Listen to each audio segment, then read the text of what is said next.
In a matter of hours now, the man who caused a deadly crash on the Northway last December will learn his fate. Dennis Drue faces up to 15 years in prison when he's sentenced tomorrow in Saratoga County Court. In September, he admitted to being under the influence of drugs and alcohol while texting and speeding when he drove into a car that was carrying 4 area teenagers. 2 of them, Chris Stewart and Deanna Rivers, both students at Shenendehowa High School, died in the crash. Before tomorrow's sentencing, family members and the surviving victims are expected to read impact statements. Now, our Brandon Lewis is joining us live tonight from outside the Saratoga County Courthouse. And Brandon, what can we expect to happen tomorrow? Well, Dory, late tonight we learned that 4 people will give victim impact statements, 1 from each of the families involved in this accident.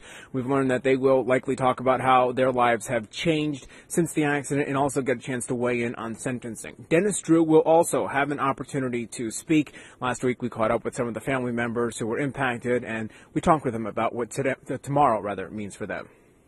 The first month or two was, we were still in shock.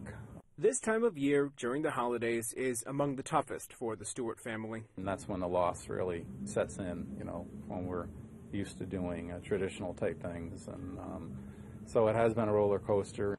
The ups and downs continue Thursday when Dennis Drue was sentenced after pleading guilty to all 58 charges against him, admitting he was speeding, texting, and under the influence of marijuana and alcohol when he crashed into the car carrying Stewart's son and 3 other high school students. We're pretty tired, and to see the process complete, there will be some release after that for us. And we would like to just kind of move on. Accident survivor Baily Wind is also hoping to do the same. She just finished her first semester at the University of Tennessee, and while emotionally tough, it was also healing. I definitely don't want this accident to define who I am.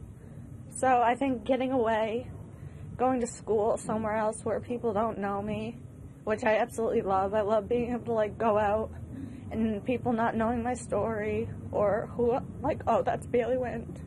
I just love being able to just be treated like a normal person. Still, she and her family know the sentencing is another hurdle they'll have to overcome as the judicial process comes to a close. Every time he comes up for parole, we have to be there and fight to keep him in prison. So that's the real unfortunate thing. Until the day we die, we're going to be affected by him. Now, tonight we reached out to District Attorney Jim Murphy, but he declined to comment until after sentencing. So tomorrow is not the end of the courtrooms for Baily Wind and the other accident survivor, Matt Hardy. They filed civil suits against Dennis Drue for $1 million. Reporting live in Ballston Spa, Brandon Lewis, CBS 6 News.